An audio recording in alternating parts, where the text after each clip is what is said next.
اور رشتہ داروں سے قطع تعلق کر کے وعید کو اپنے اوپر شامل کر لیا جائے۔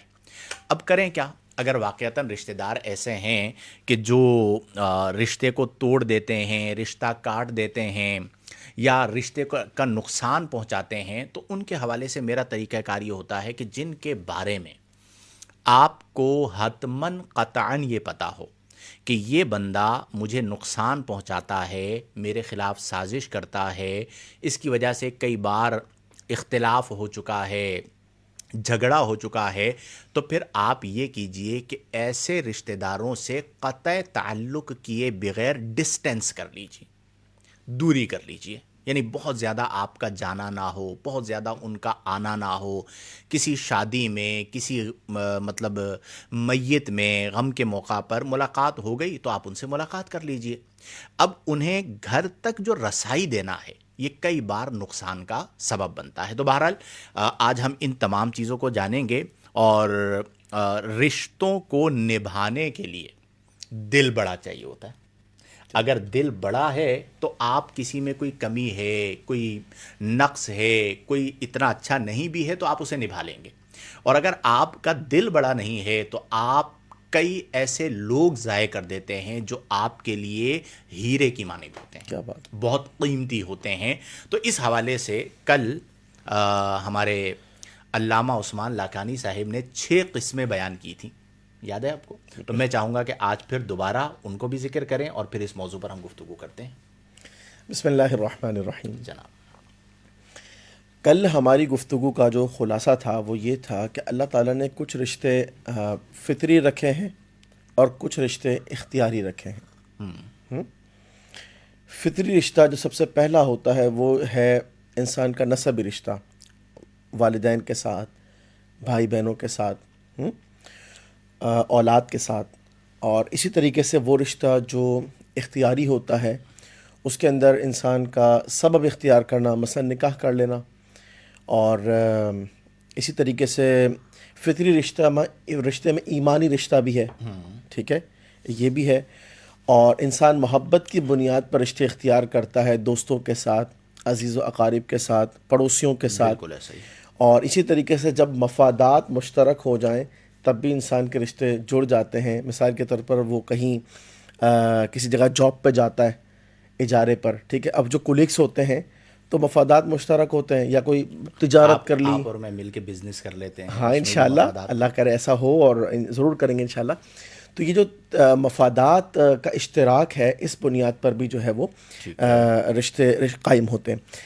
اب سب سے بڑی اور اہم بات، اللہ تبارک و تعالیٰ نے ان رشتوں کے تحفظ کا، ان کی حفاظت کا ہمیں حکم ارشاد فرمایا، واہ، اور یہ بہت بڑی بات ہے کہ رب کریم عز و جل نے ایک بنیاد بھی فراہم کی اور اس کی حفاظت کا ہمیں حکم دیا۔ پہلے ایک ایگزامپل کو ہم لے لیتے ہیں حضرت۔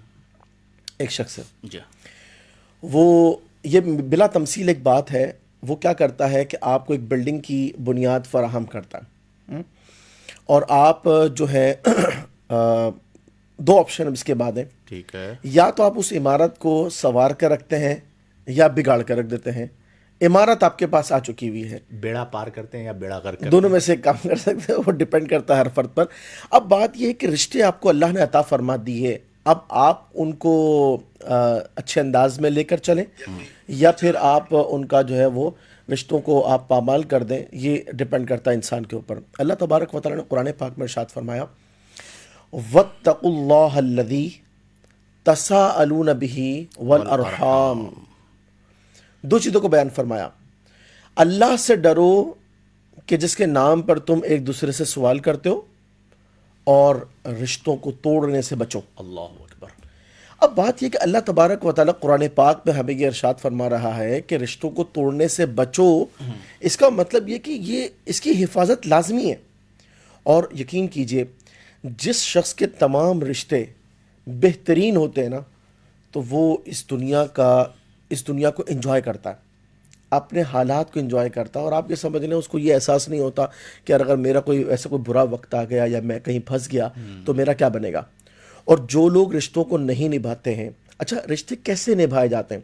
ایک ہی فارمولا، بڑا سمپل، صلہ رحمی۔ واہ، اچھا اب اگر مثال کے طور پر اس بات کو سمجھ لیا جائے نا، جس طرح ابھی آپ نے فرمایا کہ وسعت قلبی چاہیے، بڑا دل چاہیے، یعنی آپ کو سامنے والے سے توقعات کم وابستہ کرنا اور اس کی سوچ سے بہتر اس کو نوازنا، آپ رشتوں کو بڑھا سکتے ہیں۔ بڑھا سکتے اب پیارے آقا صلی اللہ علیہ وسلم کی ایک بڑی پیاری حدیث پاک ہے، تحفے دو محبت بڑھے گی، ہاں تہادو تحابو۔ اب بات یہ کتنی پیاری چیز ہے۔ اچھا ہم یہ سمجھتے کہ تحفے اس کو دینے چاہیے کہ جس سے کوئی مفاد ہو، بھائی فلاں شخص سے کوئی تعلقات بڑھانے نا، چلو یار اس کو، یار ہم کیوں ایسا نہیں کرتے کہ ہم اپنے پیرنٹس کو کبھی گفٹ دیں؟ ہم ایسا کیوں نہیں کرتے کہ شوہر بیوی کو اور بیوی شوہر کو گفٹ دیں؟ کچھ نہ کچھ تو ہوتا ہے نا۔ بالکل ایسے ہی انسان اپنے بچوں کو کبھی کہ بیٹا یہ آپ کے لیے تحفہ، چھوٹی چھوٹی چیزیں، محبتیں بڑھتی ہیں۔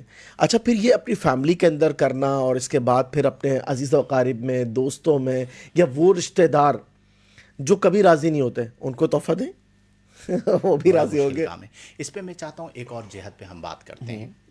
دیکھیں رشتہ داروں میں دونوں طرح کے لوگ بھی ہوتے ہیں، امیر بھی ہوتے ہیں اور غریب بھی ہوتے ہیں، اور میں یہ سمجھتا ہوں کہ اس پر ہمیں بات کرنے کی ضرورت ہی نہیں ہے کہ ہمارا رویہ امیر رشتہ دار کے ساتھ کیا ہوتا ہے اور ہمارا رویہ غریب رشتہ دار کے ساتھ کیا بالکل ہوتا صحیح ہے۔ ہے، اور یہ میں آپ کو دور کے رشتے میں نہیں بتا رہا، امیڈیٹ فیملی میں، بھائی بھائیوں میں یعنی ایسا ہوتا ہے۔ آپ کا ایک بھائی امیر ہے اور آپ کا ایک بھائی غریب ہے، تو آپ جب امیر کے گھر پہ جائیں گے تو آپ ڈاؤن ٹو ارتھ ہو کے جائیں گے چونکہ آپ کو مفاد ہوگا، اور جب آپ غریب کے گھر پہ جائیں گے تو آپ فرعون وقت بن کر جائیں گے چونکہ آپ کا اس سے مفاد وابستہ نہیں ہے۔ یہ عملی طور پر رویوں کا فرق ہمیں نظر آتا ہے۔ کتنے پرسنٹ آپ فیل کرتے ہیں معاشرے کے اندر؟ 90% پلس، 90% پلس۔ ٹھیک ہے۔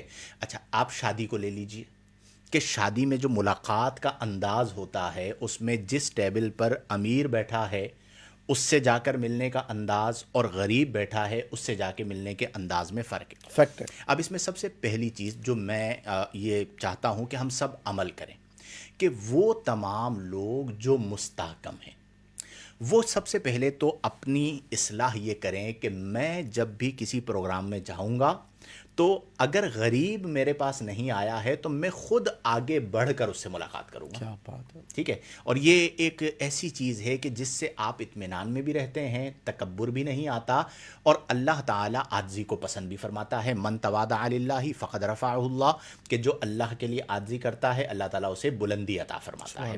تو یہ جو دماغ میں ہے کہ جی میں ایک مشہور آدمی ہوں، یا میں ایک مالدار آدمی ہوں، یا میں پروٹوکول کے ساتھ آیا ہوں، یا میرے آس پاس جو ہے وہ 2-4 گن مین کھڑے ہوئے ہیں، تو چال ڈھال میں ہی فرق آ گیا، اس کو ختم کرتے ہیں۔ انسان کو اپنی اصل اور اپنی حقیقت یاد رکھنی چاہیے۔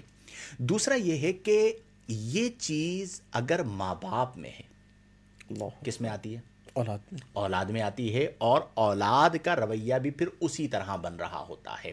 تو ہم جب تک رشتوں کو مفادات سے ماورا ہو کر نہیں دیکھیں گے کہ آپ نے رشتہ اس لیے نبھانا ہے کہ یہ رشتہ اللہ کریم نے بنایا ہے۔ کیا بات ہے۔ دیکھیں ہم ایک فیکٹری چلاتے ہیں نا، آپ اپنی فیکٹری کے اندر ایک اصول بناتے ہیں، تو آپ کسی امپلائی کو یہ جرت کرنے دیتے ہیں کہ آپ کا بنایا ہوا اصول توڑے؟ سوال ہی پیدا نہیں ہوتا۔ اگر وہ توڑے گا تو آپ اس کو توڑ دیں گے، یعنی اس کو فائر کر دیں گے کہ بھائی یہ ایک نظام ہے، اس نظام کے مطابق اگر تم پر جو ہے وہ ایکشن نہیں لیا جائے گا تو دوسرا بھی یہی کرے گا۔ صحیح بات۔ بلا تمثیل خالق اور مخلوق، ہماری حیثیت ہمارے رب کی بارگاہ میں کیا ہے؟ اور یعنی میں تو یوں کہتا ہوں کہ میرے بھائی اتنی سی زندگی ہے، فرصت زندگی کم ہے محبتوں کے لیے، لاتے ہیں کہاں سے وقت لوگ نفرتوں کے لیے۔ آپ اپنے دل کو بڑا کر کے سامنے والے کو معاف کر دیں، اور یہ جو مٹیریلسٹک ہونا ہے کہ آپ مفادات کی وجہ سے اپنے تعلقات بنائیں، اس چیز کو اپنی زندگی سے ختم کر دیں۔ حضرت اللہ تبارک و تعالیٰ اس حوالے سے کیا ارشاد فرماتا ہے؟ اللہ تعالیٰ نے قرآن پاک میں فرمایا، جو ہم عام طور پر خطبہ میں جمعۃ المبارک کی جب خطبے کا اختتام ہو رہا ہوتا ہے تو اس وقت عموماً یہ آیت پڑھی جاتی ہے، ان اللہ یأمر بالعدل والاحسان، بے شک اللہ تبارک، ان اللہ یأمرکم نہیں، ان اللہ یأمر بالعدل والاحسان، اللہ تبارک و تعالیٰ تمہیں عدل کا، توازن کا، بیلنس کرنے کا، انصاف کا حکم ارشاد فرماتا ہے، والاحسان، بلکہ انصاف کرو، بھلائی کرو۔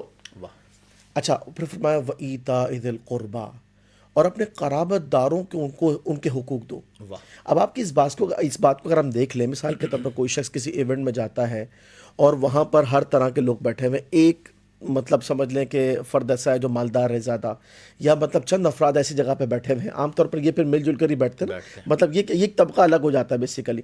اب لوگ جا کر کے انہیں اچھے انداز سے مل رہے ہیں. آپ ایک بات بتائیے کہ یہ جو ملنے والے نا، اگر آپ نے سب کو برابری کے ساتھ لیا ہے تو اس کا مطلب ہے کہ آپ نے اس کو حکم کو پورا کیا، ان اللہ یأمر بالعدل. بالکل ایسے ہی. اچھا اب جس کے پاس کوئی نہیں بیٹھ رہا، احسان یہ ہے کہ آپ اس کے پاس بیٹھیے. کیا بات ہے. اور اس سے اللہ تعالیٰ جو دل میں نور پیدا کرتا ہے اور اس کا جو لطف ہے. ایک سوال ہے، نبی کریم صلی اللہ علیہ وسلم، اچھا یہاں پہ یہ سمجھیے گا کہ ہم لوگ عمرا کے خلاف نہیں ہیں، ہمارے اپنے مریدین میں بڑے بڑے امیر لوگ موجود ہیں، لیکن ہم اپنے معاشرے کے رویے کی بات کر رہے ہوتے ہیں کہ امیر اور غریب کا فرق. تو نبی کریم کے گرد جو افراد ہوا کرتے تھے پروانوں کی طرح، صحابہ کرام، ان میں عمرا زیادہ ہوتے تھے یا غربا زیادہ ہوتے تھے؟ غربا. اور آپ دیکھیے نا کہ پیارے آقا صلی اللہ علیہ وسلم سے ان غربا کے حوالے سے وہ جو امراء قریش تھے وہ یہ چاہتے تھے کہ بس یہ سٹینڈرڈ کا جو ڈفرنس حضور علیہ السلام نے ختم کر دیا نا، ٹھیک ہے نا، یہ جو تفاوت جو ختم کر دیا معاشرے کے اندر، آپ نے اعتدال قائم کیا، کسی طرح اگر اس پر کمپرومائز کر لیں تو وہ بھی آ جائیں. مطلب ان سے یہ گوارا ہی نہیں ہوتا تھا کہ وہ لوگ جو ہیں حضرت، مطلب عمراء جو ہیں غربا کے ساتھ بیٹھے ہیں. آپ یہ دیکھیے کہ نماز کے اندر جب صف قائم ہوتی ہے، بادشاہ ہو، وزیر ہو، جناب وزیر کا مشیر ہو، یا کوئی سادہ سا غلام ہو، اللہ کی بارگاہ میں جب سر بسجود ہونا نا، سب ایک صف میں کھڑے ہوتے وہ ہیں. کیا ہے کہ آ گیا عین لڑائی میں اگر وقت نماز، کہ یعنی عین لڑائی کے وقت اگر نماز کا وقت آ گیا، ایک ہی صف میں کھڑے ہو گئے محمود و ایاز، نہ کوئی بندہ رہا نہ کوئی بندہ نواز. تو یہ جو تفریق ہے یہ ختم کرنی ہے. خیر، اس سے آگے اور بہت ساری جہتیں ہیں. یہاں پر یہ بات تو ہم نے تکمیل تک پہنچائی کہ رشتہ داروں سے محبت کیجیے، ایک فضیلت تعلقات جو ہے وہ بنائیے، اور اگر کہیں پر غلطی ہو بھی جائے تو آپ معاف کر دیجیے. اللہ تعالیٰ معاف کرنے والوں کو پسند کرتا ہے، اور جو رشتہ اللہ نے بنایا ہے اس رشتے کو قطع کرنے کی کوشش نہ کریں. بتائیے. ایک فضیلت جو ہے نا وہ بتانی ہے جو لوگ صلہ رحمی کے ذریعے ان رشتوں کو جوڑتے ہیں، اور ایک آیت کریمہ بھی بتانی ہے جس میں یہ واضح ہوگا کہ جو رشتوں کو توڑتے ہیں ان کو کہاں شمار کیا گیا. پیارے آقا صلی اللہ علیہ وسلم نے صلہ رحمی کرنے والے کے ساتھ، یعنی جو رشتوں کو جوڑتا ہے، محبت بانٹتا ہے، برداشت کرتا ہے، درگزر کرتا ہے، فرمایا کہ اللہ تبارک و تعالیٰ اس کی عمر میں اور رزق میں اضافہ فرما دے گا. آپ یہ بتائیے کہ ہم میں سے کون نہیں چاہتا کہ ہمارے رزق میں اضافہ ہو؟ اچھا، رزق کا مطلب صرف مال نہیں ہے، بلکہ اللہ تعالیٰ کی تمام تر نعمتیں. جو شخص یہ چاہتا ہو کہ اللہ میری ہر نعمت میں اضافہ فرما دے، بالکل. اور یہ خاص طور پر رسول پاک صلی اللہ علیہ وسلم نے ارشاد فرمایا، فارمولا کیا ہے؟ صلہ رحمی.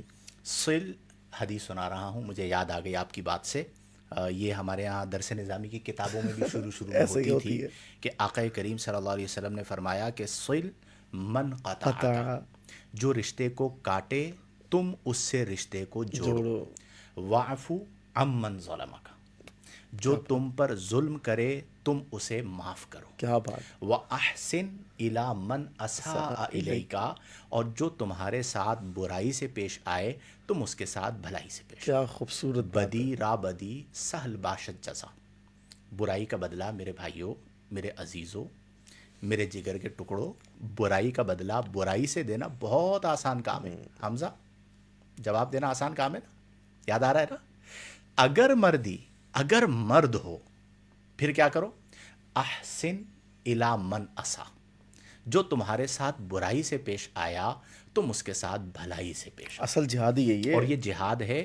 ایک اور چیز ہم کرتے ہیں کہ جو رشتے ہیں ڈیولپ ہوتے ہیں، ٹھیک ہے، یہ بات ہم ڈسکس بھی کرتے رہتے ہیں کہ ایک رشتہ ہو گیا، ایک تعلق ہو گیا، اب اس تعلق میں 1 سال گزرا، پھر 2 سال گزرے، پھر 3 سال گزرے، اور اس میں جو ایک دوسرے کے کام آئے، ایک دوسرے کے ساتھ بیٹھے، ایک دوسرے کے ساتھ سفر کیا، تو یہ جو بلڈنگ ہے، تعلقات کو بلڈ اپ کرنا ہے، ریلیشن بلڈنگ ہے، اس پر لوگوں کی توجہ نہیں ہوتی، اور وہ یہ نہیں سمجھتے کہ بھئی رشتہ اگر ہو گیا ہے تو آپ جتنی قربانیاں دیتے چلے جائیں گے آپ کے وہ رشتے اتنے مضبوط ہوتے چلے کیا جائیں گے. بات ہے. تو ہم اس پر بھی تھوڑی سی بات کرتے ہیں کہ اب ہم جاتے ہیں رشتہ بلڈ اپ کرنے کے لیے، سامنے والا ڈائریکٹ قرضہ مانگ لیتا ہے، ٹھیک ہے، اب یہ بھی ایک بڑا مسئلہ ہے.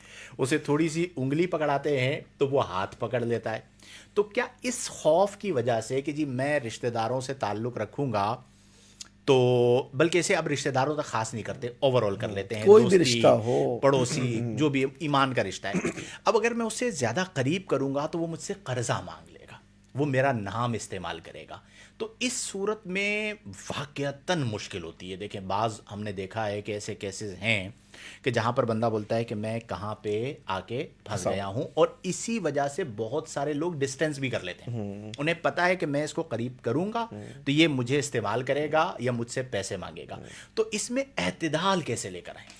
دیکھیے بات یہ ہے کہ جب تک آپ کو یہ اندیشہ ہو کہ مجھے ضرر، جب تک آپ کو ضرر کا اندیشہ نہ ہو، واہ، یعنی آپ کو لاس جب تک نہیں ہے آپ فیس کر سکتے ہیں، اور وہ بھلائی کے زمرے میں، مطلب وہ بھلائی جس میں برائی آپ پر نہ آئے، بالکل تب ایسا ہی تک آپ اسپیس دیجئے لوگوں کو.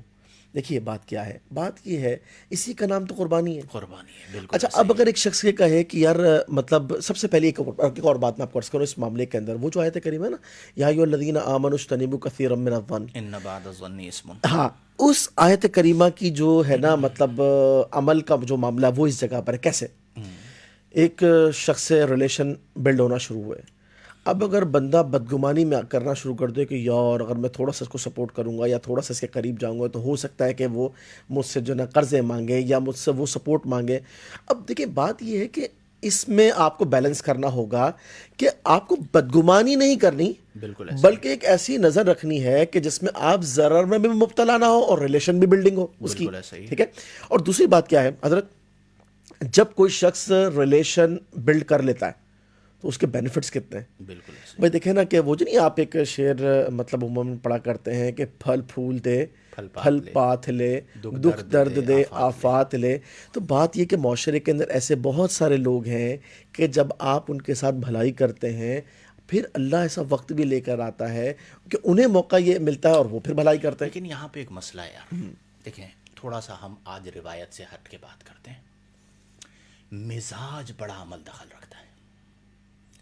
ایک بندے کا مزاج ہی یہ بن جائے کہ میں نے کسی کو نفع نہیں دینا، اب آپ جو مرضی ہے کر لیں، جب اس کی فطرت ثانیہ یہ ہے کہ میں نے بینیفٹ دینا ہی نہیں ہے، صرف لینا ہے. صرف لینا ہے، تو وہ معاشرے کو نفع کیسے دے گا؟ اچھا یہ جو مزاج بنا، میں یہ سمجھتا ہوں یہ اس بندے کا قصور بھی نہیں ہے، وہ بندہ نیگیٹو نہیں ہے. معاشرہ بعض اوقات بندے کا ایٹیٹیوڈ نیگیٹو ہوتا ہے، اس کی سوچ نیگیٹو ہو جاتی ہے، اس میں قصور ہے معاشرے کا، کہ وہ جس معاشرے میں رہ رہا ہے وہاں پر میں مزاحاً یہ جملہ کہہ رہا ہوں کہ جس کو دودھ پلایا اسی نے ڈسا، ٹھیک ہے، اور اس کی ایک 20 مثالیں موجود ہیں. تو وہ بندہ آٹو پر ویسا ہو جاتا ہے کہ بھائی مجھے کسی کی مدد نہیں کرنی. اب یہ جو اس مزاج کے لوگ ہیں، ایسے لوگوں کو اگر اپنا مزاج بدلنا ہے، میں جانتا ہوں کہ یہ ہماری ان باتوں سے قطع نہیں بدلے گا. آپ سن لیں گے ماشاءاللہ، ایک کان سے سنیں گے دوسرے کان سے نکالیں گے، اس پر عمل اس طرح نہیں ہو جاتا، نہیں ہو پاتا. اس کے لیے کیا کریں؟ کسی صوفی کی، کسی صاحب نظر بزرگ کی، کسی اللہ والے کی صحبت اختیار کریں. کیا بات. جب آپ ان کے پاس بیٹھیں گے نا تو وہ آپ کو اپنی ذات سے تو نکال ہی دیں گے. وہ کہیں بھائی ہمارا کام کیا ہے؟ بانٹنا. ایسے ہی ہمارا کام کیا ہے؟ نوازنا. ایسے ہی. ہمارا کام کیا ہے؟ دینا. ہمارا کام کیا ہے؟ دشمن کو بھی مخالف کو بھی سینے سے لگانا. کیا بات. جب یہ رنگ آپ پہ چڑھ جائے گا تو پھر آپ کو رشتہ داروں پر بھی پیار آ رہا ہوگا، دوستوں پر بھی پیار آ رہا ہوگا، اور پڑوسیوں پر بھی پیار آ رہا ہوگا. تھوڑا سا ہم آ جاتے ہیں دوستی کی طرف. آج کے دور میں یہ ایک کہا جاتا ہے کہ مخلص دوست نہیں ملتا. اب تو خلوص بھی ہے کسی مصلحت کا نام، بے لوث دوستی کے زمانے گزر گئے. صحیح بات. گویا کہ دوستی بھی اب یوں ہے کہ بزنس ہے. کہ مفادات کے لیے جڑے ہیں، دوستی اس لیے رکھی ہے کہ میں اس کے کام آ جاؤں گا، وہ میرے کام آ جائے گا وغیرہ۔ مخلص دوست آپ کی زندگی میں کیا کردار ادا کرتا ہے؟ اس سے پہلے اگر یہ بات کی جائے کہ مخلص دوست جو ہے نا وہ کیسے تلاش کیے جاتے ہیں، ہاں پھر اس کے بعد ہم اس پر مجھے بات بھی کرتے بتائیے گا، میں نے بھی ڈھونڈنا ہے۔ ہیں۔ حضرت یہ آپ سے سیکھا ہے۔ اچھا، دیکھیے بات یہ ہے کہ جو ہیرے ہوتے ہیں نا وہ تلاشے جاتے ہیں، ہاں وہ پڑے ہوئے نہیں ملتے۔ بالکل ایسے۔ جو بازاروں میں چیز ملتی ہے نا، بازاری چیزیں، وہ تو مطلب آپ جب چاہیں جس وقت چاہیں بس پیسہ پھینکیں اور مطلب کام لیں۔ بالکل ایسے۔ لیکن بات یہ کہ ہیرے اور نگینے جو ہے نا وہ تلاشے جاتے ہیں، تو ہوتا یہ ہے کہ پہچان پیدا کیجئے۔ اور وہ پہچان کیا حضرت؟ آپ کو معاشرے کے اندر بہت سارے لوگ مختلف کرداروں کے ملیں گے، ٹھیک ہے، اور اس میں اگر آپ کو وہ کردار ملے جو مٹیریلسٹک نہ ہو، مفادات سے بالاتر، اور بہت سارے لوگ آج بھی ہیں اگرچہ ان کی تعداد کم ہے، اکثر مطلب ہمارے یہاں جس طرح ابھی آپ نے فرمایا کہ 90% پلس جو ریشو ہے وہ مفادات کی دنیا ہے، لیکن وہ جو 2%، 4%، 6% جو ہے نا ان کی تلاش جاری رکھیں۔ جس طریقے سے کسی اللہ تعالیٰ شکر خورے کو شکر شکر دیتا ہے، عطا مل ہی جائے فرماتا گا۔ ہے۔ رب تبارک و تعالی سے جو بندہ طلب کرے، اصل میں اگر ہم اس کو اس کے ساتھ جوڑے نا، ایک شخص ہے وہ زندگی گزارتا ہے جب تک وہ جوان ہے، اعضاء بہترین ہے، کردار اچھا ہے، معاشرے میں کچھ کر سکتا ہے، تو لوگ اس کے قریب خود آتے ہیں۔ لیکن ایک وقت ایسا آتا ہے کہ جس وقت دنیا چھوڑ کے جانا شروع ہو جاتی ہے۔ کب؟ جب اس کی جو مطلب اس کے جو بینیفٹس ہیں وہ ختم ہو جاتا کم ہونا شروع ہو جاتے۔ پھر ایک وقت ایسا آتا ہے کہ اس وقت کوئی پاس نہیں رہتا، اور اس وقت جو سنبھالتا ہے نا ہے، دوست سنبھالتا وہ مخلص دوست ہوتے ہیں۔ وجہ کیا ہے؟ یہ ایک طرح کی ایک انویسٹمنٹ ہے۔ اگر ایک شخص ہے وہ اپنے گرد مخلص دوستوں کو رکھے تو آپ اپنی بہت ساری دل کی باتیں شیئر کر سکتے ہیں جو آپ کہیں نہیں بتا سکتے۔ ہے۔ آج کے دور میں ڈپریشن سے بچنے کا بہترین فارمولہ ہے مخلص دوست۔ کیا بات! اور یہ جو دوستی ہے، یعنی یہ وہ دوستی ہے جو اللہ کے لیے ہو۔ اچھی نصیحت کرنا، ایک دوسرے کے کام آنا، یہ کتنی اہم ہے کہ مجھے وہ آیہ مبارکہ یاد آ رہی ہے کہ الاخلاء یومئذ بعضهم لبعض عدو الا المتقین، کہ جو دوست ہیں وہ قیامت کے دن ایک دوسرے کے دشمن ہوں گے، الا المتقین، سوائے پرہیزگاروں کے۔ سبحان اللہ۔ یعنی جو دوست ہے وہ اگر پرہیزگار ہے دونوں، تو قیامت کے دن وہ ایک دوسرے کے دشمن نہیں ہوں گے بلکہ ایک دوسرے کے دوست ہوں گے۔ اچھا، اسی طرح جو دوستی نبھانا ہے اور دوست سے جو تعلق پیدا کرنا ہے وہ اتنا امپورٹنٹ ہے کہ آپ کے نظریات وہی بنتے ہیں جو دوست کے ہوں۔ حدیث پاک بھی ہے۔ المرء علی دین خلیلہ فلینظر من یخالل، کہ ہر شخص اپنے دوست کے دین پر ہوتا ہے، اسے چاہیے کہ وہ دیکھے کہ وہ کسے دوست بنا رہا ہے۔ تو انتخاب بھی امپورٹنٹ ہے اور اپنے آپ کو بدلنا بھی امپورٹنٹ ہے۔ دیکھیں، یہاں سے محبت نکلے گی نا تو سامنے سے بھی محبت آئے گی۔ ہم یہ رونا رو رہے ہوتے ہیں، نہیں سارے ہی مفاد پرست ہیں، کوئی مخلص نہیں ہے، ایسا نہیں ہے۔ ہم نے اپنی زندگی میں مخلصین کو دیکھا ہے الحمدللہ۔ اس کی وجہ کیا ہے کہ سب سے پہلے آپ نے خلوص جو ہے وہ اپنے قلب میں پیدا کرنا ہے۔ تو آپ کی دوستی خلوص سے ہے یا فلوس سے ہے، یہ دیکھنا ہوگا، سب سے امپورٹنٹ ہے۔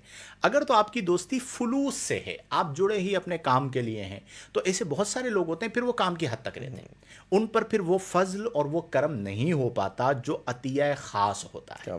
لیکن جس کا عمل ہو بے غرض، اس کی جزا کچھ اور ہے کہ جو خلوص سے جڑتا ہے تو پھر اسے نفع ملتا ہے۔ ہماری یہ جو نشست ہے نا، یہ بھی ایک دوستی کا نتیجہ ہے۔ بالکل ایسا ہی ہے۔ ایک اور چیز، دوست کا راز فاش کرنا۔ ہوتا کیا ہے کہ بھئی دوستی ہو گئی، تعلق جڑ گیا، کئی سالوں کے بعد کسی بات پر اختلاف ہو گیا، اب وہ ایک کم ظرف اور سخت لفظ یوز کر سکتے ہیں، کہہ دیتا ہوں میرے خیال میں، کمینہ، ٹھیک ہے، یہ یعنی کمینگی ایک ادبی لفظ بھی ہے، میں کہہ دیتا ہوں۔ کم ظرف اور کمینہ مزاج جو شخص ہوتا ہے وہ کیا کرتا ہے کہ دوستی کے زمانے کا اگر کوئی راز ہوتا ہے تو اس راز کو فاش کرتا ہے اور منافقین کی صف میں کھڑا ہو جاتا ہے۔ بعد میں نہیں فاش کرتے حضرت، جی، پہلے ہی شروع ہو جاتے ہیں۔ نہیں مطلب جب دوستی ہے تب تو نہیں کر رہے نا کہ ابھی مفادات ایسا بھی ہوتا ہے، اگر یہ بھی ہے تو برا ہے، لیکن ان لوگوں کے بارے میں خاص طور پر کہ جس سے اختلاف ہو گیا، بھئی میرے کسی بات کے اوپر اختلاف ہو گیا، ناراضگی ہو گئی، تو کیا یہ جا کر اس راز کو افشا کرے؟ اس حوالے سے کلام ہونا چاہیے۔ اللہ تبارک و تعالی نے لا تخونوا اماناتکم، امانتوں میں خیانت مت کرو. رب تبارک و تعالیٰ کے احکامات اتنے واضح ہیں کہ ایک ایمان رکھنے والا شخص اسے ایسی نصیحتیں فرما دی گئی ہیں کہ وہ مطلب ڈس بیلنس نہ ہو. بالکل ایسا اب جو شخص حضرت کسی کا راز فاش کرتا ہے تو امانت میں خیانت ہے. امانت میں یہ حرام ہے, گناہ کبیرہ ہے, اللہ تبارک و تعالیٰ کے حکم کی صراحتاً نافرمانی ہے. اس سے بڑھ کر کیا ہوگا؟ بالکل ایسا. اچھا پھر ایک اور بات, دنیا کے اندر ہم یہ بات کرتے ہیں کہ مکافات عمل بہت سارے اعمال کے حوالے سے جلد ہو جاتا ہے. بالکل ایسا ہی ہے. اس میں قطع تعلق بھی حضرت اور ایک راز فاش کرنا بھی ہے. جو شخص دوسروں کے جب راز فاش کرنا شروع کرتا ہے نا, اللہ تبارک و تعالیٰ پھر ایسا معاملہ فرماتا ہے کہ اس کے راز بھی کوئی فاش کرنے والا پیدا ہو جاتا ہے. اب دیکھیے حضرت, جو شخص اس قسم کی سوچ رکھتا ہے کہ جناب میں ذرا اس کو بھی سنبھال کے رکھوں, اس راز کو بھی سنبھال کے رکھوں اور وقت آنے پر ایسا کروں, تو بات یہ ہے کہ اس میں غلطی اس دوست کی بھی ہے جو پہچان نہ سکا. ایسوں کی پہچان پیدا کریں. اچھا ہوتا کیا ہے, باتوں باتوں میں عادات کا اظہار ہو جاتا ہے, کردار واضح ہو جاتا ہے, انداز بتا رہے ہوتے ہیں. بھائی دیکھیں نا, ایک شخص آپ کے ساتھ دوستی پر ہے, وہ آج کسی کا عیب بڑے مزے سے بیان کر رہا ہے, تو آپ کیا سمجھتے ہیں کہ کل وہ آپ کا عیب کسی اور کا کے بیان نہیں کرے گا؟ رشتہ داروں میں یہ دیکھیے, مطلب جو ہمارے یہاں جس کو کہتے ہیں نا, کون سی خالائیں, پنچایت والی جو ہوتی ہیں, ایک ٹرم ہے نا کہ بھئی یہ تو بازار کی خالہ ہے یا مطلب خاندان کی خالہ ہے نا. تو یہ جو مطلب لوگ ہوتے ہیں جو ادھر کی بات ادھر کر رہے ہوتے ہیں, تو ہمیں پہچان پیدا کرنی ہے کہ جو آج ہمارے ساتھ مخلص بنا ہوا ہے, ہمارا مخلص ہے, اور کسی کی برائیاں ہمارے پاس بیان کر رہا ہے, تو کل اس نے کیا کرنا ہے. لیکن دیکھو اس میں ایک بات اور سمجھائیں آپ لوگوں کو, کہ ایک تو یہ ہے کہ کسی طرح اسے راز پتہ چل گیا, یا کوئی کسی سبب سے آپ کا ہمراز ہو گیا. جیسے آپ سے مجھے مشورہ کرنا ہے, کوئی ایسا امپورٹنٹ معاملہ آ گیا, تو میں نے آپ سے ڈسکس کیا, آپ تک میرا راز پہنچ گیا. یہ نیڈڈ صورت ہونی چاہیے. عام حالات میں آپ کو اپنے راز کی خود حفاظت کرنی ہے. ایسا ہی ہے. وہ حدیث بھی ہے غالباً, یا مقولہ ہے, مجھے ایگزیکٹ یاد نہیں ہے, کہ من کتم سرہ بلغ مرادہ. کیا بات ہے. جس نے اپنے راز کو چھپایا اس نے اپنی مراد کو پایا. کیا بات. اور بڑی واضح سی بات ہے کہ اگر میں اپنا راز خود نہیں چھپا پایا, یعنی وداؤٹ اینی ریزن میں نے دوسرے کو بتا دیا پیٹ ہلکا کرنے کے لیے جسے کہا جاتا ہے, تو جب میں خود اپنے راز کی حفاظت نہیں کر پایا تو دوسرا بندہ میرے راز کی کیا حفاظت کرے گا. صحیح بات. اور وہ کہا جاتا ہے نکلی ہونٹوں چڑی کوٹھوں, یعنی جو بات آپ کے ہونٹوں سے ایک بار نکل گئی تو پھر وہ کہیں نہ کہیں وہ راز بالآخر فاش ہو ہی جائے گا. تو ٹھیک ہے, دوستی رکھیں. اگر آپ کو کوئی راز پتہ چل گیا ہے تو آپ اس کی حفاظت کریں, اور اگر ضرورت نہیں ہے تو آپ کو جو بات راز کی ہے وہ راز ہی میں رکھنی چاہیے, اپنے سینے میں لے کر قبر میں چلے جائیں, آپ کو لوگوں تک نہیں پہنچانی چاہیے. اس چیز کا ہمارے معاشرے میں خاص طور پر خیال رکھا جائے. ایک جملہ میں نے ایک جگہ پہ پڑھا کہ رشتے جو ہوتے ہیں نا وہ کردار سازی کے مدرسے ہیں. اچھا, رشتے کردار سازی کے مدرسے ہیں. بات یہ کہ انسان, جیسے مثال کے طور پر اب ماں اور اولاد کا جو رشتہ ہے, کہا جاتا ہے کہ یہ پہلی تربیت گاہ ہے, ٹھیک ہے, پہلی درس گاہ ہے. اب آپ یہ دیکھیے کہ ایک شخص, جیسے ہم فیملی کی مثال لے لیتے ہیں, ٹھیک ہے, بندہ جس طرح راز کی حفاظت ہے, اسی طریقے سے مطلب اچھے کردار کا حامل ہونا, جس میں صبر ہے, ایثار ہے, اور جناب کیا کہتے ہیں آپ کا رشتوں کی قدر و منزلت ہے, یہ ساری چیزیں انسان کو کہاں سے ملنی چاہیے؟ کہاں سیکھتا ہے انسان؟ گھر سے. گیدرنگ اور گھر سے. بات یہ ہے کہ جب انسان کا یہ جو مطلب رشتے ہیں یہ کردار سازی کا مدرسہ ہے, تو آپ جیسوں میں رہیں گے ویسا سیکھیں گے. اور دوسری بات یہ کہ آپ کے گھر کا ماحول جیسا ہوگا ویسا آپ معاشرے کا فرد بنیں گے. تو بہت بڑی حضرت اس پر ہمیں بات کرنے کی ضرورت ہے. حدیث ہے نا, الصحبۃ مؤثرۃ. بالکل ایسا ہی ہے.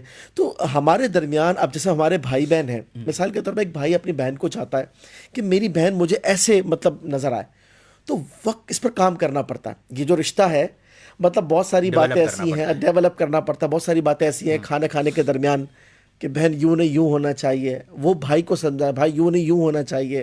والدین بچوں کو بتائیں, بچے مشورتاً اپنے والدین کو جو ہے نا چیزیں مطلب اس طرح کیا ہوگا اگر یہ رشتوں کے اندر جو ہے نا ہم چیزیں ایک دوسرے کو مطلب بتاتے رہیں، سکھاتے رہیں، اصلاحات کا ذریعہ ہو، باتوں باتوں کے اندر بہت ساری چیزیں، تو میں سمجھتا ہوں کہ واقعی میں یہ کردار سازی کا کیا مدرسہ جو ہے بات وہ ہو جائے۔ دیکھیں، آپ کسی سے ملیں اور اس لیے ملیں کہ اس سے ملنا آپ کو اچھا لگتا ہے، پرائرٹی یہ ہے، ٹھیک ہے، فوکس یہ ہے۔ اس سے ملاقات کی وجہ سے آپ کو خوشی ہوتی ہے، کیا بات ہے! یہ وہ ملاقات ہے جو مفاد کے بغیر ہے۔ اس کو دوبارہ ریپیٹ کریں، اصل میں یہ بات بڑی گہری ہے، سادی ہے لیکن ہے بڑی گہری، دوبارہ۔ میں عرض کرتا ہوں، دیکھیں، آپ اگر کسی سے ملتے ہیں تو آپ اپنے دوست سے اس لیے ملیں کہ آپ کو ملنا خوشی دیتا ہے۔ کیا بات ہے! یہ جو ملاقات ہے نا، یہ خلوص والی ہوتی ہے۔ میں یہ بات کیوں کہہ رہا ہوں؟ ہمارے ہاں جب ملاقات کا ہوتا ہے نا، تو ہم پہلے ہی سوچتے ہیں، اس سے پوچھیں گے، ہاں بھائی تو کیا کر رہا ہے، کوئی نئی تازی سنا، یار تو نے یہ کیسے کر لیا؟ یہ میں آپ لوگوں کی زبان میں سمجھا رہا ہوں، آج کل کے ماحول کے اعتبار سے، تو نے یہ کیسے کر لیا، میرے کو بھی کوئی راستہ بتا، میں نے بھی یہ کرنا ہے۔ اس کا مطلب یہ ہوا کہ آپ اس سے ملے ہی اس لیے ہیں کہ آپ اس سے پوچھیں کہ بھئی تیرے پاس کیا کیا ہے، اور اگر آپ کو موقع لگے تو آپ اسے کاٹیں اور اپنا راستہ سیدھا کر لیں۔ اس کا مطلب یہ ہوا کہ یہ مفاد کے لیے نہیں ہے۔ اور دوسرا یہ ہے کہ یہ جاننے کی کوشش کرنا۔ اچھا، کئی ایسے لوگ ہیں دوستی کے اندر حوصلہ شکنی کرتے ہیں، عجیب و غریب مزاج کے آدمی ہوتے ہیں، یعنی ایسے بندوں سے بندہ بولتا ہے یہ نہ ہی ملتا تو بہت اچھا تھا، پہلے آپ سے پوچھیں گے کیا کر رہے ہو، پھر آپ بتا دو گے، ہو آپ نے تو بہت غلط کر لیا، برباد ہو گئے ہو، دنیا بھی گئی، آخرت بھی گئی، صحیح ہے، بالکل آپ زیرو پہ آ گئے ہو۔ اب یہ جو عادت ہے کہ جان بوجھ کے کیڑے نکالنا، حوصلہ شکنی کرنا، اس کو ڈی موٹیویٹ کرنا، یہ ایک گندی بیماری جو ہے وہ ہمارے لوگوں میں سرایت کر چکی ہے۔ اچھا، کچھ لوگ کیا کرتے ہیں، منافق، اور یعنی منافق عملی اعلیٰ درجے کے۔ ہمارے آپ جانتے ہیں کہ یہ ایک المیہ ہے، گروپس بنے ہوئے ہوتے ہیں، یہ ایک دھڑا ہے، یہ دوسرا دھڑا ہے، یہ تیسرا دھڑا ہے۔ اب ایک دھڑے کا بندہ دوسرے دھڑے کی گیدرنگ کو جوائن کرے گا مخلص بن کے، اور ان کی پوری انویسٹیگیشن کرے گا، فائل تیار کرے گا، اور پھر وہ پوری فائل اور وہ تمام باتیں آ کر پہلی گیدرنگ کے اندر بیان کر دے گا۔ یہ جو منافقت ہے، یہ بہت تکلیف دہ بات ہوتی ہے، اور اس سے مسلمانوں کے اندر ہی نفرت پیدا ہوتی ہے۔ دیکھیں، مومن کی جو زندگی ہے نا، وہ ہونی چاہیے پھول کی مانند، کیا بات! کہ اگر کوئی مسل بھی دے تو اس کے ہاتھ میں بھی خوشبو چھوڑ، یعنی بڑی آپ بات! کی ذات سے کسی کو ضرر نہیں ہونا چاہیے، نفع ہونا چاہیے، کہ اگر اس نے کہیں پر آپ کو، ابھی ایک بات بیچ میں آپ نے کی تھی، میں چاہ رہا تھا اس پر بات کریں، کہ اسپیس دینا۔ یار ہمارے یہاں اب تو مطلب اسپیس دینا موت کے مترادف ہو گیا، اور اس میں عوام نہیں، خواص مبتلا ہیں۔ یعنی اب تو حال یہ ہو گیا ہے کہ کئی جگہوں پر قال اللہ قال الرسول کے لیے، دینی کام کے لیے اسپیس نہیں دیا جاتا، یعنی اتنے چھوٹے دل ہو گئے کہ کسی کے لیے دو جملے نہیں کہیں گے۔ وہ مفاد یہ ہے نا کہ میری کرسی نہ چلی جائے، ہاں، یا یہاں پر میرا میرے مطلب ہمارا والا آدمی بیٹھنا چاہیے۔ حضرت یہ تنگ نظری والی بات ہے، نہیں ہے یا نہیں ہے؟ بڑے پیمانے پر ہے۔ مطلب آپ یہ سمجھ لیں کہ وہ جو نہیں، میں نے آپ سے عرض کیا تھا ایک دفعہ کہ میں بخاری لے کر کے پہنچا، اور مجھے درس کا صرف اس لیے منع کر دیا گیا کہ میں شاید ان کے والا نہیں تھا۔ حضرت ایک، حالانکہ آپ ان کے والے تھے، یہ میں جانتا ہوں، آپ کسی اور مکتبہ فکر کی مسجد میں تو نہیں گئے تھے نا، بالکل کامن ایسا ہی سینس ہے، کی بات ہے۔ بالکل ایسا ہی ہے۔ حضرت یہ جو بھی آپ بات فرما رہے تھے نا کہ ایک گروپ دوسرے گروپ کی فائل تیار کر کر یہ پہنچاتا ہے، یا اپریسیشن نہیں ہے اور صرف عیوب کو تلاش کرتے ہیں، اس پہ کانسیپٹ میں ناظرین کو بتانا چاہوں گا۔ ناظرین، دنیا میں کوئی بھی انسان ایسا نہیں ہے، انبیاء کرام علیہ السلام اور ملائکہ کے علاوہ، یا جو محفوظ ہیں ان کے علاوہ ہم بات کر لیتے ہیں عمومی طور پر، جس میں عیوب نہ ہوں، نقائص نہ ہوں، کمیاں نہ ہوں۔ ہر شخص میں کوئی نہ کوئی کمی، نقص اور عیب موجود ہوتا ہے۔ اب سوال یہ پیدا ہوتا ہے کہ جب ہم کسی سے دوستی کرنا چاہتے ہیں، ریلیشن بلڈ کرتے ہیں، ہمارا کسی کے ساتھ تعلق ہے، آپ یہ بتائیے کہ یہ رشتہ کیسے مضبوط ہوگا؟ اگر ہم اس کے نقائص اس کو بیان کر کر اس کو ڈی موٹیویٹ کریں اور اس پر تنقیدی نظر رکھیں، وہ بہتر، یا ہم جو اس کی اچھائیاں ہیں اس کو اپریشیٹ کرنے کے ساتھ ساتھ اور بڑی محبت کے ساتھ باتوں باتوں میں اپنے کردار سے یا دیگر کسی اور ذریعے سے اس کی اصلاح کا سامان کریں؟ کیسے مطلب یہ ریلیشن بلڈ ہوگا؟ اس کے لیے دو چیزیں بہت ضروری ہیں۔ سب سے پہلی بات یہ ہے کہ جب آپ کسی مخلص دوست کو پالیں تو پھر کوشش یہ کریں کہ اس کی اچھائیوں کو اس کے سامنے لے کر آئیں۔ اور وجہ کیا ہے؟ اپریسیشن جو ہے نا وہ دل کو وسعت دیتی ہے، اور جس طرح مفتی صاحب نے فرمایا کہ مطلب انسان کو جو ہے نا وہ ایسا ہونا چاہیے کہ وہ خوشبو کی مانند ہو یا پھول کی مانند ہو، جہاں موجود ہو ماحول معطر ہو جائے۔ قرآن کی آیت بھی ہے نا غالباً فَافْصَحُوا یفصح اللہ لکم، کہ تم کشادگی پیدا کرو، اللہ تعالیٰ تمہارے لیے کشادگی پیدا فرمائے گا۔ کتنا کھا لیں گے، کیا بات، کتنی عزت سمیٹ لیں گے، کتنا جمع کر لیں گے، لکھ لیجئے کہ پیٹ دنیاوی مال سے بھرتا ہی نہیں۔ حدیث بھی ہے لو کان لابن آدم واد من الذهب لیتمنى الاخر، گولڈ کی پوری وادی دے دی جائے تو وہ ایک اور کی تمنا کرے گا، ایک اور وادی دے دی جائے تو وہ ایک اور کی تمنا کرے گا۔ ابن آدم کے پیٹ کو قبر کی مٹی کے سوا کوئی چیز نہیں بھر سکتی۔ ہم آتے ہیں جوابات کی جانب۔ لب لباب ہم دونوں کی گفتگو کا یہ ہوا کہ رشتے سمجھنے کے لیے نہیں ہیں، رشتے نبھانے کے لیے۔ کیا بات، بڑا آدمی وہی ہوتا ہے جو رشتہ نبھاتا ہے۔ رشتوں میں غلطی ہو جائے معاف کر دیں۔ معاف کرنے کا مطلب کہنا نہیں، دل سے اس بات کو نکال دینا ہے۔ دوبارہ غلطی ہو جائے دوبارہ معاف کر دیں، 100 بار غلطی ہو جائے 100 بار معاف کر دیں۔ ہم دن میں 50 بار غلطیاں کرتے ہیں، ہمارا رب ہمیں 50 بار معاف فرماتا ہے۔ یہ سوچ بنا لینا کہ اب میں معاف نہیں کروں گا کیونکہ میں نے پہلے معاف کیا تھا۔ آپ کون ہیں بھائی؟ اور آپ یعنی آپ کی حیثیت کیا ہے کہ آپ معافی کا دروازہ بند کریں؟ اللہ کریم معافی کا دروازہ بند نہیں کرتا۔ بدگمانی رشتوں کو کھا جاتی ہے، شک رشتوں کو کھا جاتا ہے۔ کوئی اگر آپ سے کبھی اچھی طرح نہیں ملا، ہو سکتا ہے وہ کسی پریشانی میں ہو سکتا ہے وہ کسی سوچ کے اندر ہو، آپ نے یہ سوچ لیا کہ یہ مجھ سے صحیح نہیں ملا، اب عمر بھر میں نے اس سے صحیح طرح نہیں ملنا۔ یہ جو غلط فہمی ہے، اس کی وجہ سے ہم لوگ ضائع کر دیتے ہیں۔ میں ہمیشہ یہ کہتا ہوں کہ کئی ایسے لوگ آتے ہیں جن کا ایٹیٹیوڈ صحیح نہیں ہوتا، لیکن میری ایک عادت ہے کہ میں ان کو اپنے قریب کرتا ہوں، انہیں میں بار بار موقع دیتا ہوں، اور بعد میں مجھے یہ واضح ہو جاتا ہے کہ یہ بیچارہ بیماری میں مبتلا ہے، یہ بیچارہ معاشرتی مسائل کی وجہ سے ڈپریشن کا شکار ہے، یہ تو زیادہ مستحق ہے کہ میں اسے اپنے قریب کروں۔ کیا بات، میں کیوں اس صورت کو اختیار کروں کہ یار اس نے میرے ساتھ اچھا رویہ نہیں رکھا تو اب تو میں نے اس تک اپنی رسائی، اس کی رسائی اپنے تک ختم کر دینی ہے۔ یہ بہت بری بات ہے۔ اپنے معاشرے کے اندر اکثریت، یعنی میں آپ کو عرض کروں، یہ میرا مشاہدہ ہے، غلط بھی ہو سکتا ہے، لیکن میں نے یہ دیکھا ہے 90% جو رشتے ختم کیے جاتے ہیں وہ غلط فہمی کی بنیاد پر ہوتے ہیں۔ حضرت آپ نے یہ جو فرمایا نا، میں کہتا ہوں کہ ہم زوجین کے رشتے پر چند منٹ گفتگو کر لیں۔ کریں اللہ یہ بڑا مطلب اہم رشتہ ہے بہت ہمارے اہم رشتہ معاشرے کا۔ اللہ اور بہت بڑا مسئلہ بنا ہوا ہے اس وقت جو زوجین کا رشتہ ہے، یعنی اس طرح لڑ رہے ہیں کہ جس کی انتہا نہیں۔ آج آپ کو میں ایک آیت کریمہ سناتا ہوں۔ بتائیے۔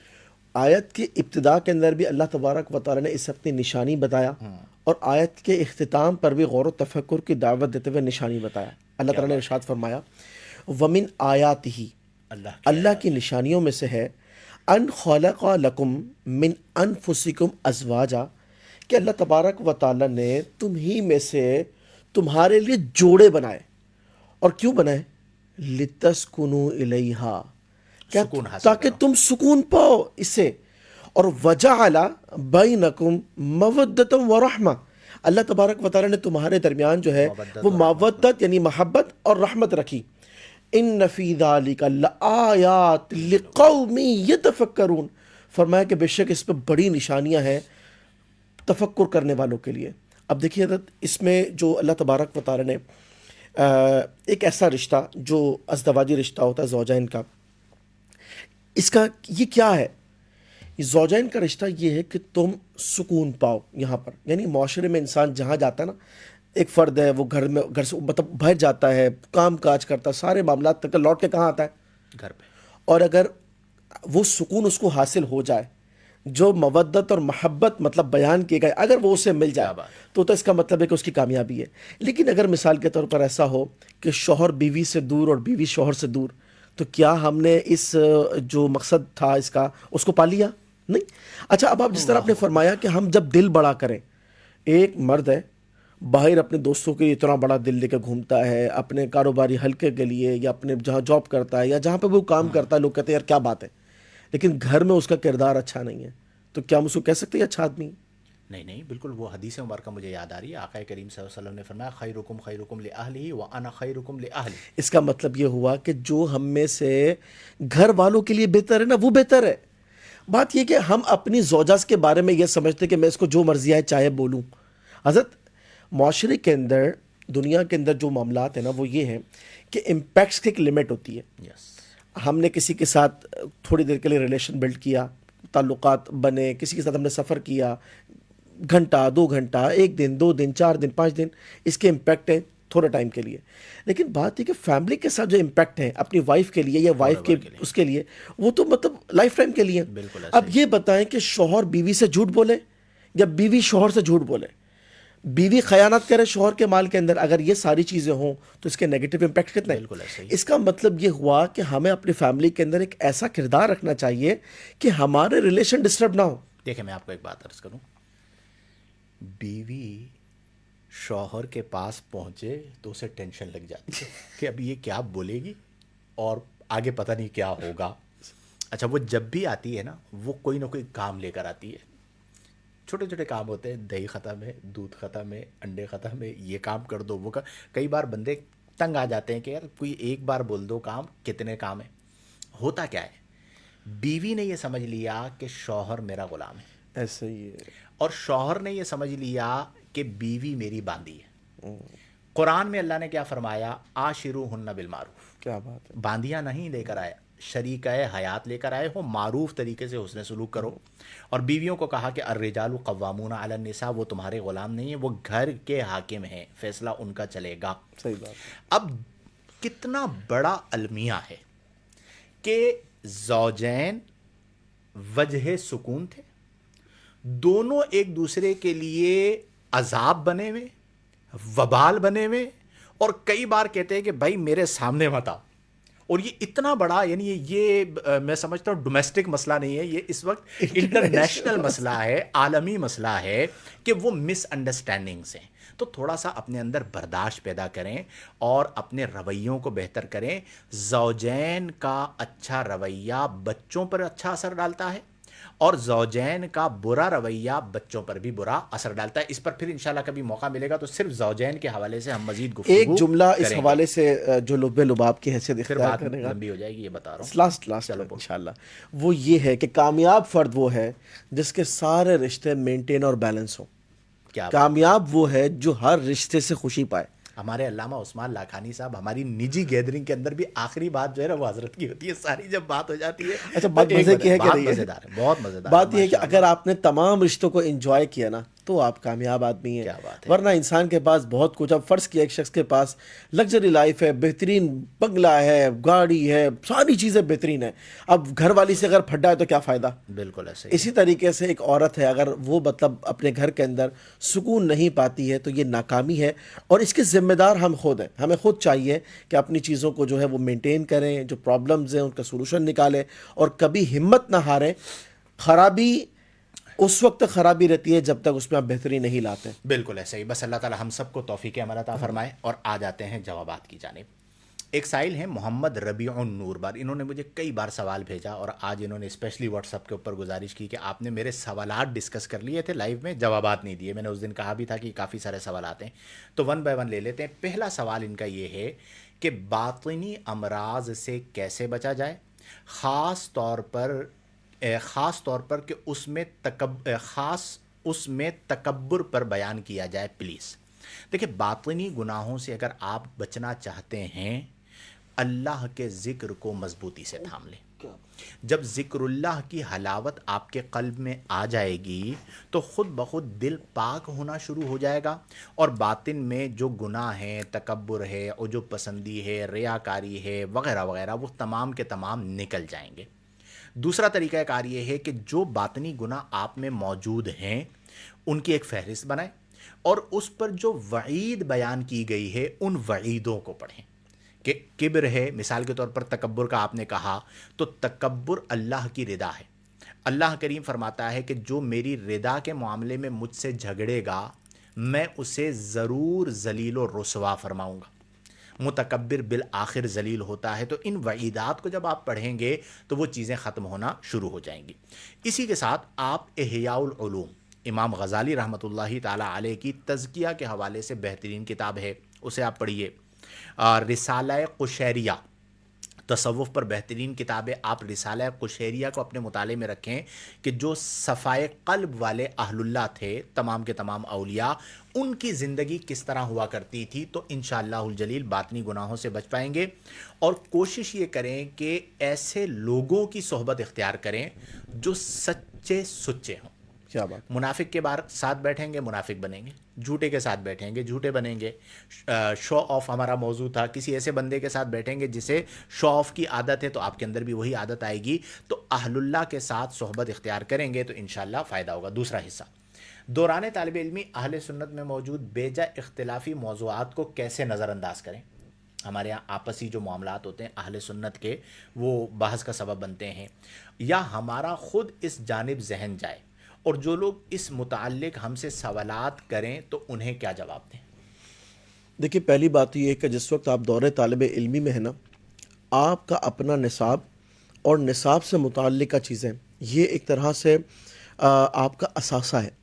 اگر آپ نے اپنی توجہ اسی پر رکھی آپ نے، تو اس کا مطلب ہے کہ آپ کی لائن آف ایکشن کلیئر ہے، آپ اپنے راستے پر ہیں۔ اور جب آپ اس سے ہٹ کر ادھر ادھر چلے جاتے ہیں تو گویا کہ آپ بھٹک گئے۔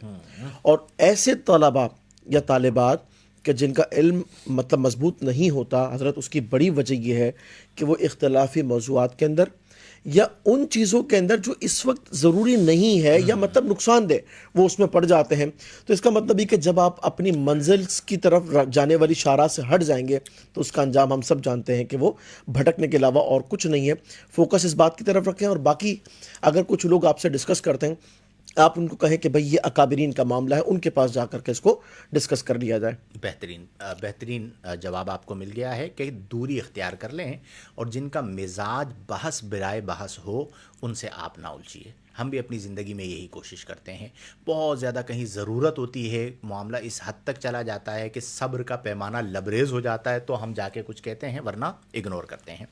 تیسرا سوال ان کا یہ تھا کہ طلباء علم کو چھٹیوں میں کیا کرنا چاہیے، خصوصاً نائٹ شفٹ کے طلباء کو۔ دیکھیں، طالب علم جو ہوتا ہے نا، وہ ہمیں دنیا سے کیا مطلب، مدرسہ ہے وطن اپنا، مریں گے ہم کتابوں میں ہیں، ورق ہوں گے کفن اپنا۔ تو آپ جو چھٹیوں کے ایام یہ بڑے قیمتی ہوتے ہیں، اس میں آپ اپنا خارجی مطالعہ بڑھائیے، یا کوئی خاص سبجیکٹ ہے جس میں آپ کے اندر کوئی کمی ہے تو اس سبجیکٹ کے ماہر، جیسے منطق میں آپ میں کوئی کمی رہ گئی تو آپ کوئی منطق کا استاد ڈھونڈیں، ان سے اسپیشلی ٹائم لیں اور منطق کی کمی کو پورا کر لیں۔ اصول فقہ کے اندر کوئی کمی رہ گئی تو کوئی اصول فقہ کا استاد ڈھونڈے، ان سے کوئی کمی رہ گئی ہے تو اسے پورا کر لیں۔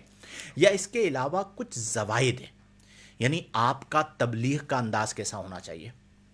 درس نظامی سے طلباء فارغ ہو جاتے ہیں، ان بیچاروں کو بولنا نہیں آتا۔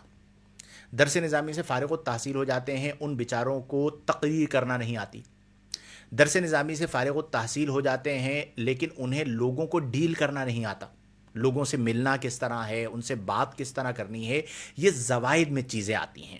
تو اپنی ان صلاحیات کو نکھاریں کہ آپ نے اپنے آپ کو بہتر سے بہترین بنانا ہے۔ اب یہ ڈے کے طلباء ہوں یا نائٹ کے طلباء ہوں، اپنے وقت کو بہترین انداز میں تقسیم کر کے، سب سے امپورٹنٹ چیز یہ ہے کہ وقت کو ضائع نہیں کرنا۔ یہ اصول یاد رکھیں کہ الوقت کالسیف، وقت تلوار کی طرح ہے، مصروفیت سے اگر تم اسے کاٹو گے تو ٹھیک، ورنہ یہ تمہاری گردن کاٹ دے گی۔ جس کے اندر یہ ہو کہ اس نے وقت کو ضائع کرنا ہے، وقت کی قدر و قیمت کو نہیں جاننا، تو وہ بالآخر ضائع ہو جاتا ہے۔ چوتھا سوال، ان 2 ماہ میں، یہ غالباً ان کی درس نظامی کی کوئی چھٹیاں ہوتی ہوں گی، نئے ساتھیوں کا درس نظامی کی جانب ذہن کیسے بنائیں؟ انفرادی کوشش، اور کچھ آپ احباب اپنے دور طالب علمی سے متعلق یادگار واقعات ارشاد فرمائیں بطور حکایت۔ بتائیے۔ دیکھیے بات یہ کہ چونکہ آپ کے سوالات زیادہ تھے اس لیے مختصر کر لیتے ہیں۔ آپ نے جو برکات علم کی پائی ہیں نا، ان کو آپ اچھے انداز سے مرتب کر کر اس کو بیان کریں۔ یہ آپ کا اپنا مجرب ہے۔ مثال کے طور پر جب کوئی طالب علم کی طرف آتا ہے، گناہوں سے بچ جاتا ہے، آپ یہ ذہن اور لوگوں کو دیں۔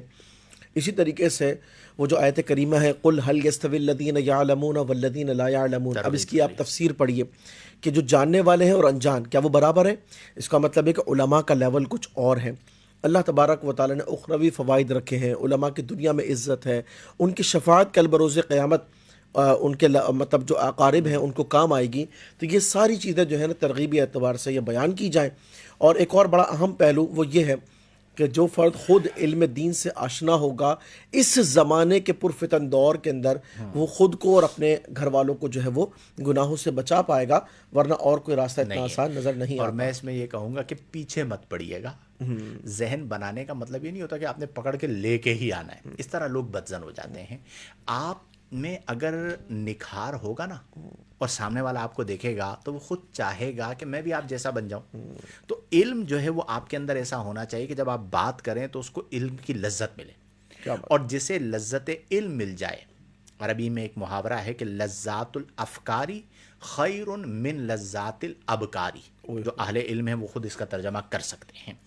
تو علم کی جو لذت ہے, ایک باپ نے اپنے بیٹے کو نصیحت کرتے ہوئے کہا تھا کہ بیٹا آج کی ذلت سہ لے کل کی عزت پائے گا, کیا بات ہے. آج کی گمنامی سہ لے کل کی شہرت پائے گا. کیا بات ہے. اگر تجھے علم کی لذت مل گئی تو دنیا کی زیب و زینت تجھے کبھی بھی اپنی طرف مائل نہ کر سکے کیا گی. بات ہے. تو اس چیز کو اپنے اندر پیدا کریں. آخری آپ کا سوال تھا, وہ پورا موضوع ہے, پھر ہم اس پر گفتگو کریں گے کہ ادب کے حوالے سے بیان فرمائیں. اگر پورا موضوع اس پر ہو تو کیا ہی بات ہے. بالکل اس پر وقت مقررہ پر ہم انشاءاللہ الجلیل ادب کو موضوع بنائیں گے کہ علم دین میں ادب بنیاد ہے. اساتذہ کا ادب, کتابوں کا ادب, علم کا ادب, ادارے کا ادب, اپنے سینئرز کا ادب, دیگر اساتذہ کا ادب, یہ بہت زیادہ امپورٹنٹ ہے. اگر آپ علم اس لیے حاصل کریں گے نا کہ جی میں آ کے ٹی وی پہ بیٹھ جاؤں, یا میں بیانات کرنا شروع کر لوں, یا میں علم سے مال کما لوں, دنیاوی شہرت حاصل کر لوں, پھر علم غیر نافع. علم نافع اور علم غیر نافع میں جو وجہ فرق ہے چیز, وہ ہے ادب. تو ادب جو ہے یہ بہت زیادہ امپورٹنٹ ہے. اس لیے کوشش یہ کریں کہ اپنی زندگی کے اندر ادب کو لازم شامل کریں. چلیں جی, اب آ جاتے ہیں جوابات آج کے. یہ تو ہمارے سے واٹس ایپ پہ پوچھا تھا, اس کا جواب شامل کر لیں گے. سومان شیخ صاحب, مفتی صاحب اگر پانی میں اسمیل آ رہی ہو تو وضو غسل جائز ہوگا یا نہیں؟ پانی کے 3 اوصاف ہیں.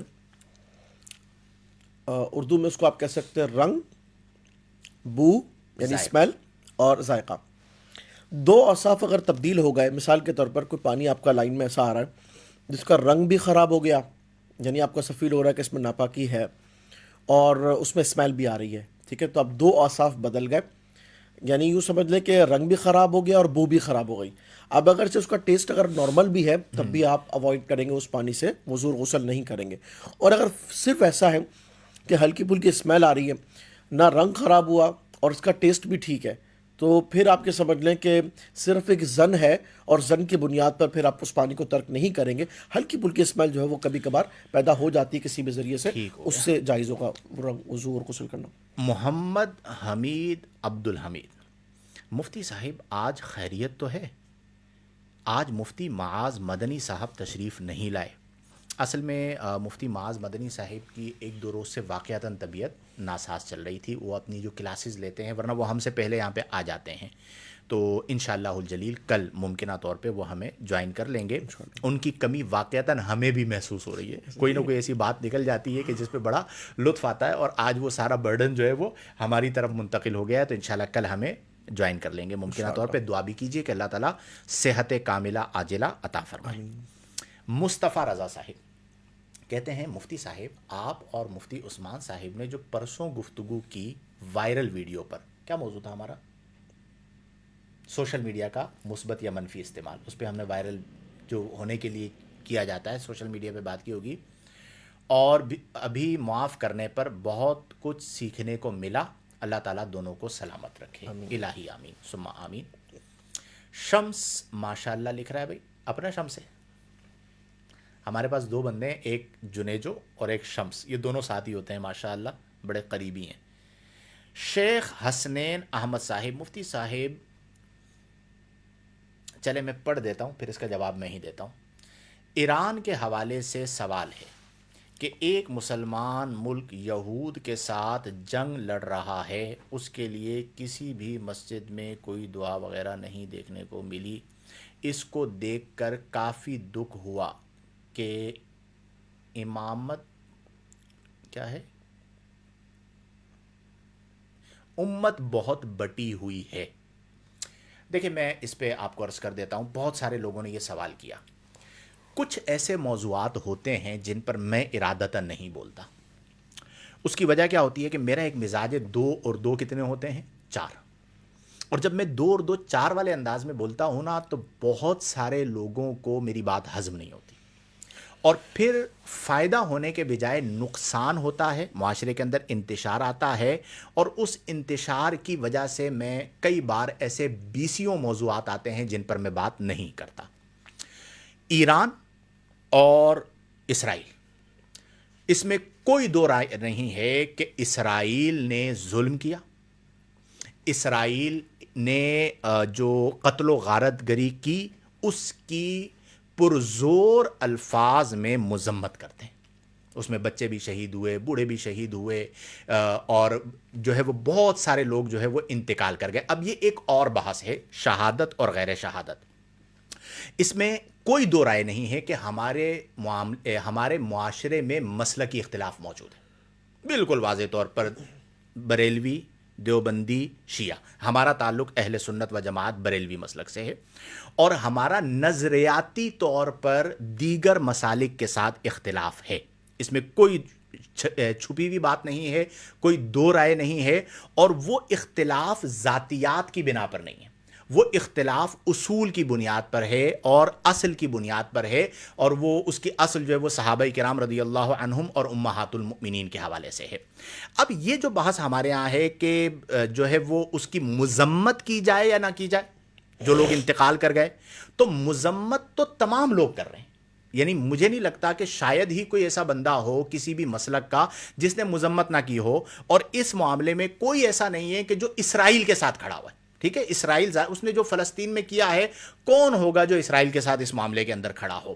باقی جو عمومی طور پر دعاؤں کی بات ہے تو آپ جانتے ہیں کہ مختلف مسالک کی مساجد ہیں.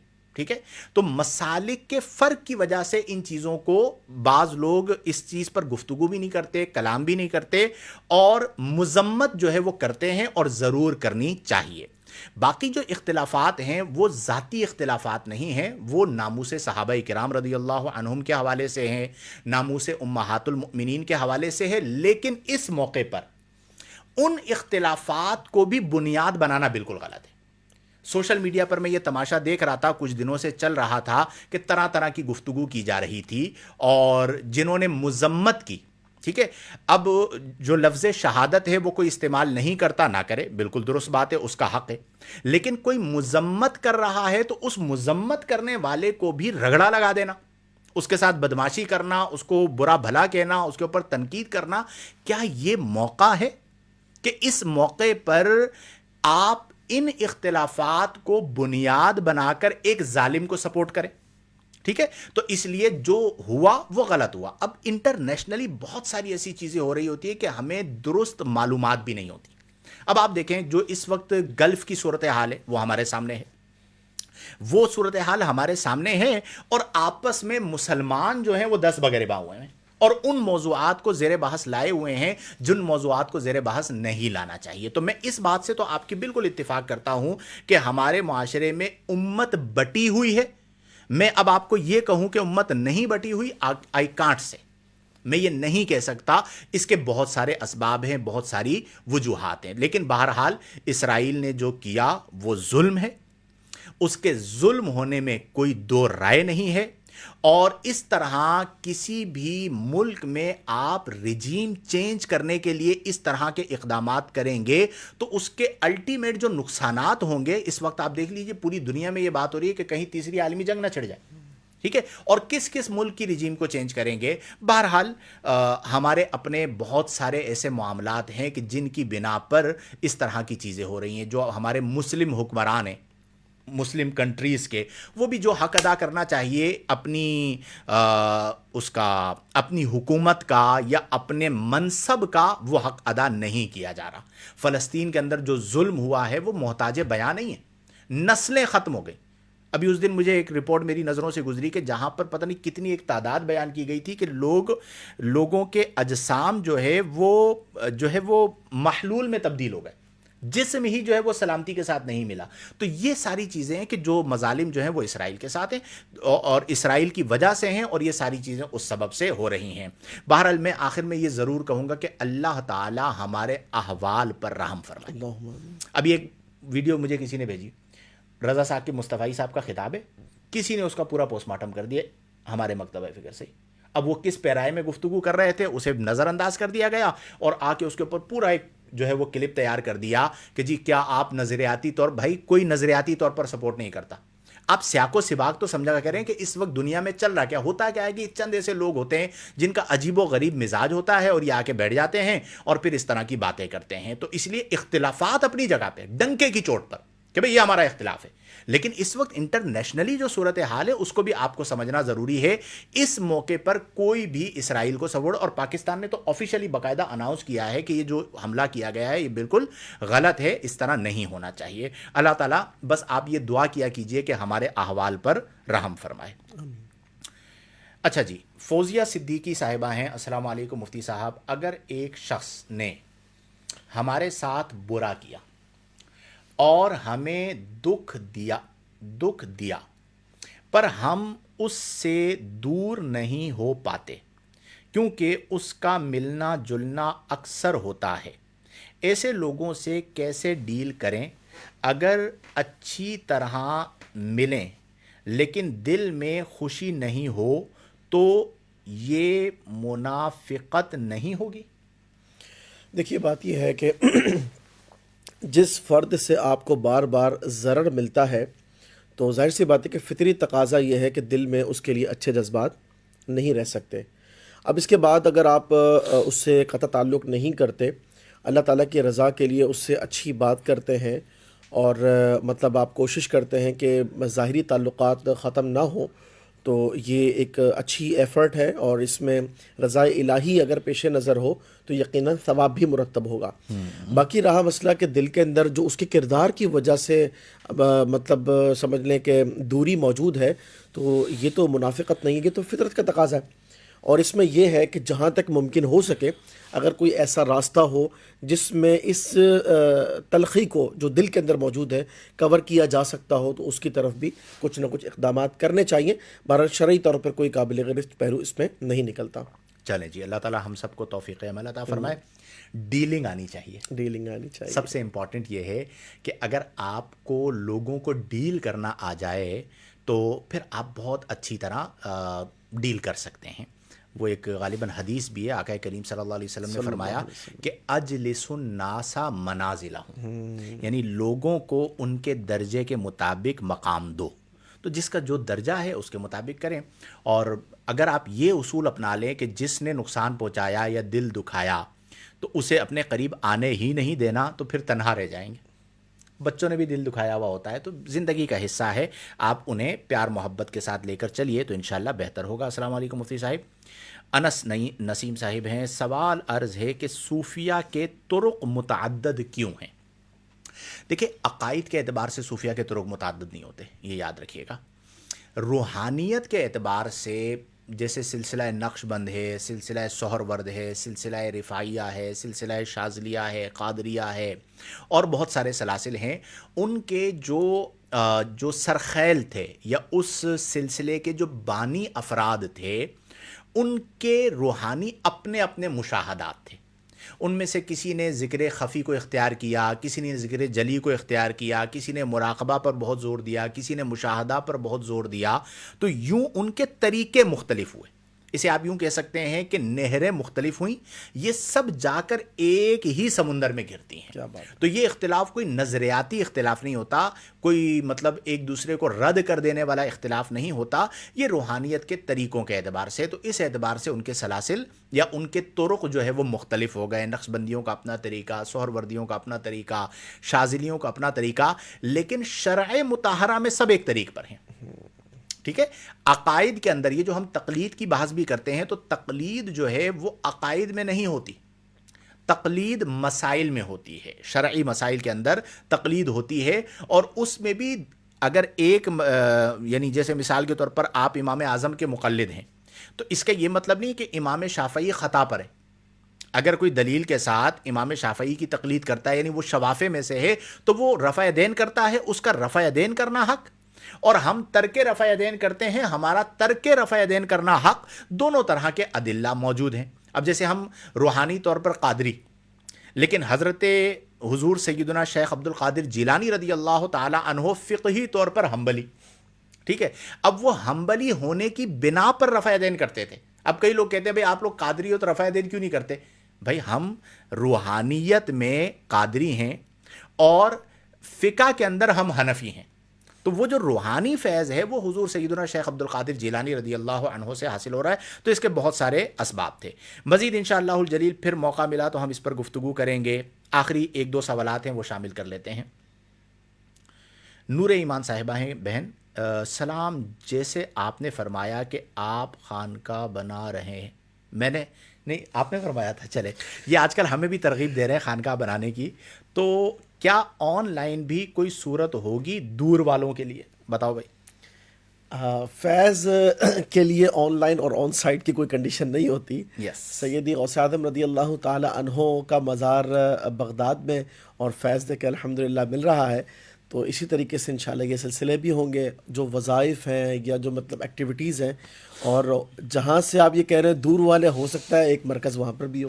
بالکل ایسا ہی ہے انشاءاللہ الجلیل۔ بس آپ لوگ یہ دعا کیا کریں کہ اللہ اخلاص کے ساتھ توفیق عمل عطا فرمائے۔ ارادہ انسان کرتا ہے، اور کوشش یہ ہونی چاہیے کہ ہم اپنی زندگی کے اندر اچھے انداز کے اندر خدمت دین کرنے میں کامیاب ہو جائیں۔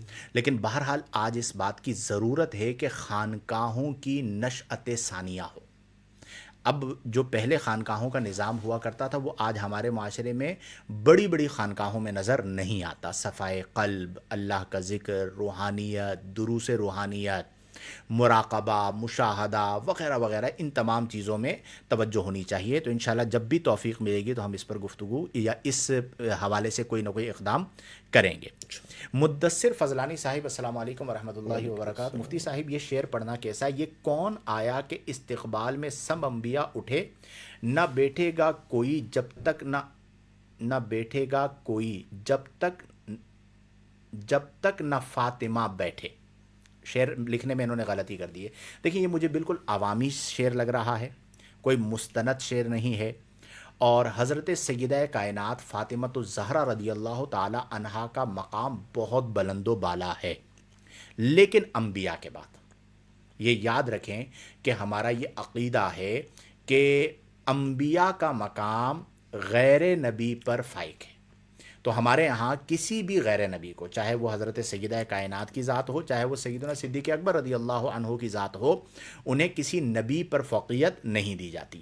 تو اب اس شعر کے اندر اس طرف اشارہ ہے، اور اسی طرح کے جو اشعار ہوتے ہیں وہ پھر فتنے اور تفرقے کا سبب بنتے ہیں۔ تو میرا مشورہ یہ ہے کہ اس کو بالکل بھی آپ نہ آگے بیان کریں اور نہ ہی جو ہے وہ اسے پڑھا جائے۔ ماریا بہن کا سوال ہے، درس نظامی کے استاد کو کیسا ہونا چاہیے؟ استاد بتائیے۔